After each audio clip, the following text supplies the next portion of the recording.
Coming up on The World Today. Air India plane crashes on landing with almost 200 on board.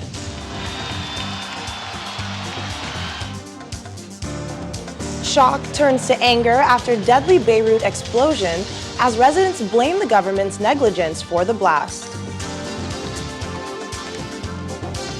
Plus, the U.S. imposes sanctions on Hong Kong Chief Executive Carrie Lam and 10 other top officials from Hong Kong and mainland China. A warm welcome to the program today. I'm Akaite Afia. We began with the breaking news that Air India Express plane with nearly 200 people on board has crashed at an airport in the southern state of Kerala. According to reports, the aircraft en route from Dubai skid off the runway at Calicut Airport upon landing. Rescue operations are underway with emergency services at the scene. From what we are hearing at the moment, the incident happened around 7 p.m. local time amid heavy rainfall in the region. There has been flooding and landslides as India's monsoon season reaches its peak. Well, the details are still a little bit sketchy at the moment, but moving on, in the UN, agencies are warning of a humanitarian crisis in Lebanon after Tuesday's devastating blast in Beirut. Lebanon was already suffering a major economic downturn before the explosion, which has left at least 154 people dead and 5,000 injured and about 300,000 homeless. Meanwhile, anger is growing amongst Lebanese residents who say the government has long sought to blame low-level officials or others for its failings.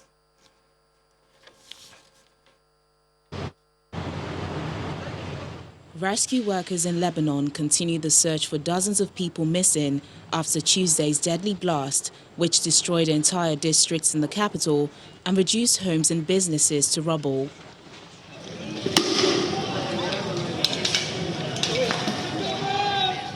Anti-government protesters clashed with security forces on Thursday night, with many saying the government's negligence led to the explosion, which killed at least 144 people and injured about 5,000 others.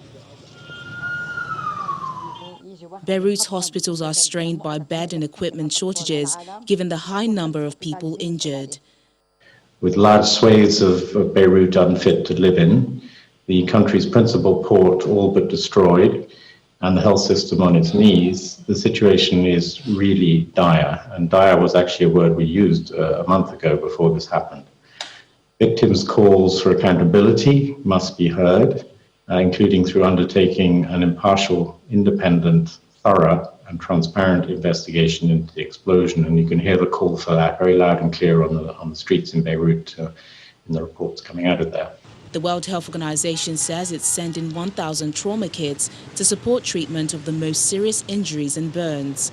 UN aid agencies are now warning of a humanitarian crisis in the country, with food supplies likely to be interrupted and prices likely to rise because of the damage to the port. The WFP is sending 5,000 food parcels to Lebanon, each designed to support a family of 5 for 1 month. UNICEF says up to 100,000 children are among the displaced when the blast damaged schools educating 55,000 children and destroyed a critical care facility for newborns. The president of the European Council, Charles Michel, is to visit Beirut on Saturday.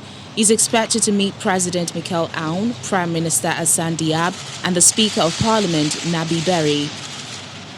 Meanwhile, the Lebanese president says the blast probe is looking into external interference among possible causes, in addition to simple negligence or an accident. Authorities have also taken into custody 16 people as part of investigations. Foreign policy commentator Collins Nueca joins us now to look further into the situation. Collins, thank you so much for joining us. Thank you for having me. So, shock has turned to anger in Lebanon, and the anger is directed blazingly at the leaders. Are you surprised by this turn of events? Certainly not. The anger is justified. It has actually taken over. Fury is everywhere after the initial shock and confusion. Now, you will understand that Lebanon ranks as the 28th most corrupt country in the world, next to Nigeria, by the way, just to give a sense of what I'm talking about. So if viewers who are in Nigeria want to get a sense of the sort of decay in the system in Lebanon, they need to look at Nigeria, and the culture of impunity. So that's what they were dealing with. So the country had virtually broken down economically, politically, and otherwise. And the leadership is actually in the hands of, handovers from the 15-year war from 1975 to 1990, and some other warlords, just to give you a sense of the level of criminality that you have in government that actually allowed this sort of mayhem to happen in the first place, where a stockpile of explosives were stored in the seaport for a period of 6 years. Now, it requires Jesus Christ to come down from heaven to convince anyone that people in the highest level of government weren't aware of that stockpile and the danger that it portends. Now, that danger has now played out in broad daylight, with the consequence that many lives are lost. So yes, the anger and the fury very much justified. Well, French President Emmanuel Macron has called for profound change to the leadership in Lebanon. Will the Beirut explosion lead to political change in Lebanon? It is desirable that this explosion will be a catalyst for change in Lebanon, but it is also delusional to expect that such change will happen immediately. Now, one note of warning that may go to Macron, president of France, is the fact that he needs to be very careful in the way he goes about this, because, if handled wrongly, his good intentions, might be perceived to be, some sort of, comeback of imperialism in Lebanon. Don't forget that Lebanon, just like Nigeria, was, a British colony. Lebanon was a French colony. So going it unilaterally, in terms of himself leading France, trying to bring about the needed change, will definitely, have a boomerang effect. Now, what needs to happen is that it is not a problem for France leading the call for the change that is needed, but it's got to be done within a multilateral environment where France perhaps helps to define the way, but taking along other countries. And it is nice to hear that the president of the EU will be visiting, Lebanon tomorrow, being Saturday. That is the start of a good thing. And when he visits, he's visiting the leadership. That is important because they need to know that the whole world is not standing by them anymore. If they ever stood by them, they need to send a strong message to the leaders that their time is up and they should begin to pack their bag and baggage. Well, as you mentioned, it is a start to have the leader come and visit. But what sort of restitution can the people of Lebanon, who have lost so much from this explosion, hope for at this point? You can't give what you don't have. The reason I say that is because, yes, Lebanon has money, it's a rich country. However, the riches are in the hands of a select few corrupt and wicked individuals. So I don't see them releasing such, finances to help, the suffering majority of the Lebanese people. Now, the only hope can be that the international community led by the United Nations, when they bring in humanitarian help and other assistance that may be available, that they target the man on the street, the everyday Lebanese, and nothing, and I really mean nothing, going to the government of Lebanon. So yeah, the kind of restitution that has to happen obviously has got to come from the international community. And there are signs that even their previous adversaries, like Israel, have actually shown signs that, yes, they are ready to step in and step in a good way, in a big way, with humanitarian assistance. That perhaps is the only restitution that Lebanon can find, quite apart from political change that will come not by itself, but by a revolution occasioned by this explosion. Well, as we heard earlier, the Lebanese president says the blast probe is looking into external interference among possible causes, in addition to simple negligence or an accident. So how long could an investigation like this go on for? Well, you need to have the crystal ball to be able to, predict how long the investigation is going to last. I think the world shouldn't tie itself to, some sort of duration. What is important is that there is a thorough investigation that leaves no stone unturned. The immediate indication is that there is negligence. People have corruptly allowed this to happen, those in government and their associates.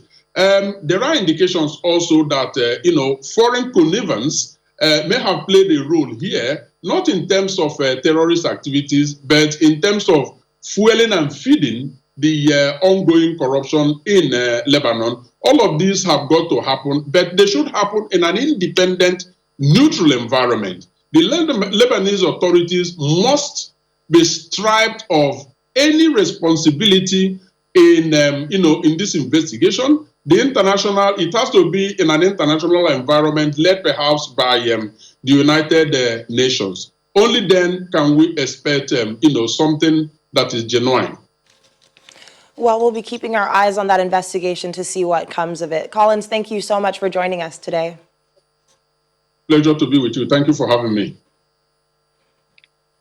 Over in the United States, employment growth significantly slowed in July in the midst of a resurgence of new COVID-19 infections, offering the clearest evidence yet that the economy's recovery from the recession caused by the pandemic was faltering.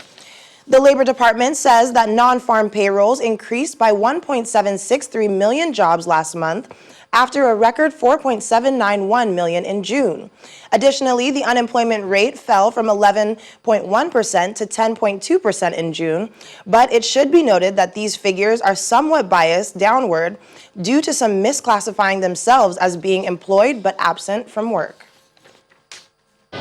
Yes, the report this morning is just another proof point in this roller coaster of an economy that we find ourselves in. It's a roller coaster recovery characterized by highs and lows that often change overnight. And at Manpower Group, we actually work with employers and workers across every sector and in every state in our nation.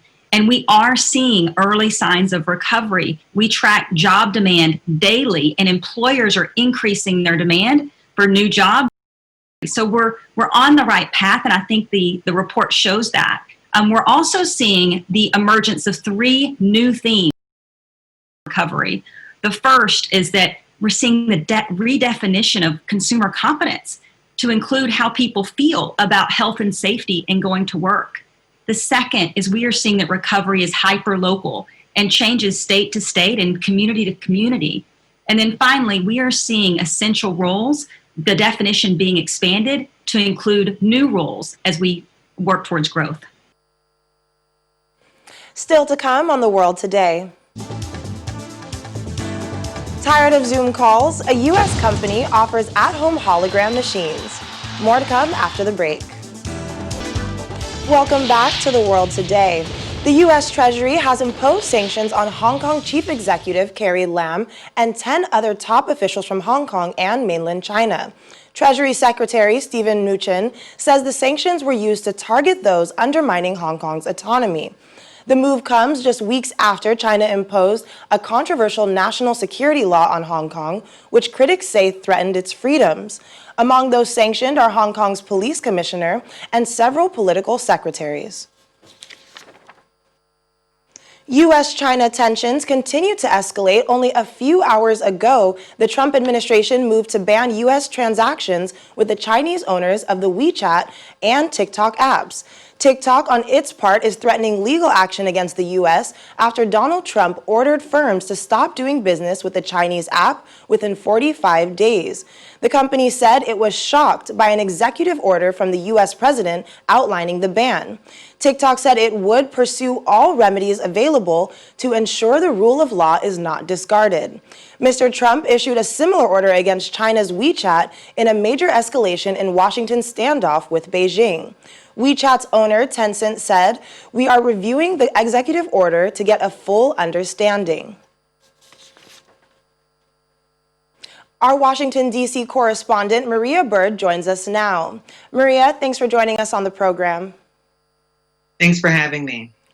So, U.S.-China relations continue to escalate this time. Hong Kong's chief executive, Carrie Lam, has been dragged in. But who are the other sanctioned officials? Well, it's 11 altogether. And so, there's 11 sanctions that are being brought in. And obviously, this is what the U.S. is saying, that they are standing with the people of Hong Kong.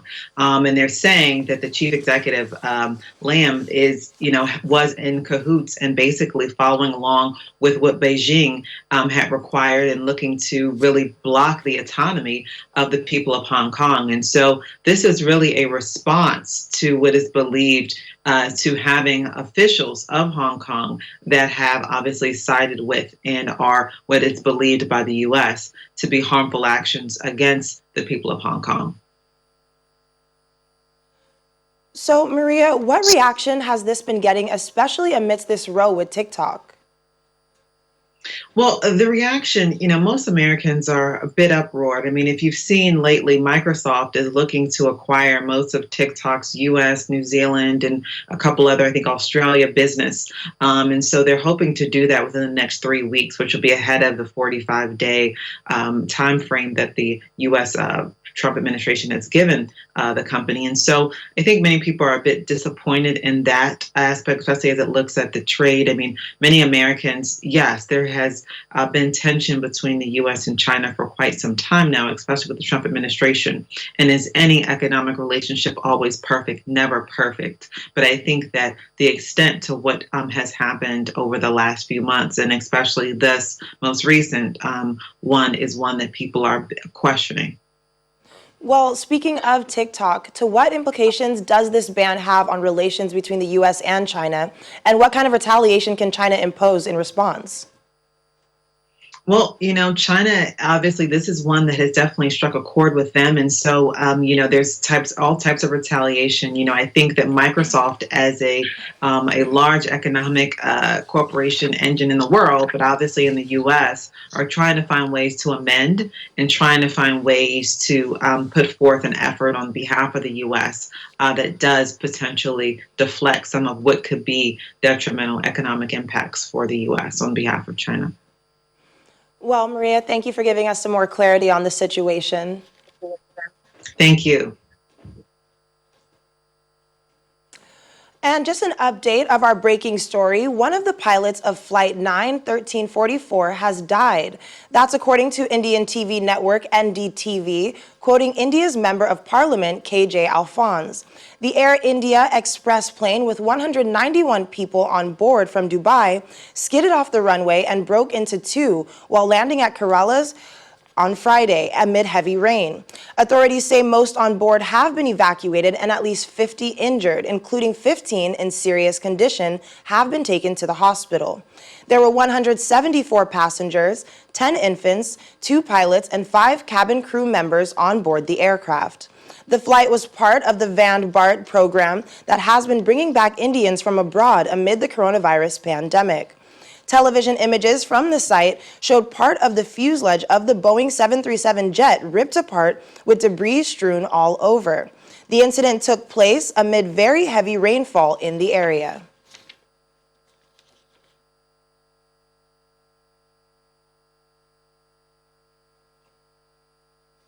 Officials have evacuated part of the Alpine Valley on the border with France because of the threat that part of the melting glacier, as large as a cathedral, might break apart and collapse.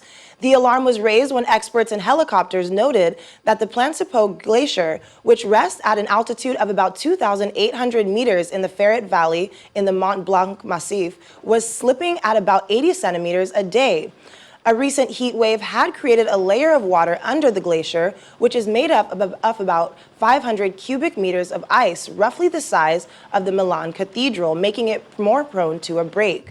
About 75 residents and tourists in homes or hotels in hamlets and others threatened the part of the valley where they evacuated, and police threw up roadblocks to prevent others from entering. At least 7 people were killed after a landslide triggered by heavy rains and floods hit India's southern Kerala state on Friday. According to local media, at least 80 people remain trapped under the debris, and the death toll is expected to rise. Footage carried by local television showed rescuers carrying bodies away from the site of the landslide in a mountainous area in the Idukki district. Annual monsoon season is vital for India as half of its cropland lacks irrigation. The rains support 2/3 of India's 1.25 billion population who live in rural areas and rely on farming. But excessive rains cause many problems such as floods, landslides, and waterborne diseases.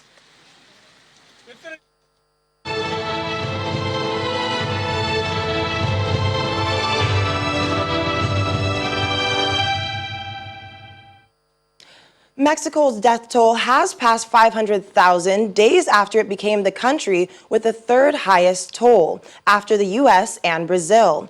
Meanwhile, more than 1 million coronavirus cases have been confirmed in Africa. South Africa accounts for more than half of these cases, but there are concerns about a lack of data from Tanzania.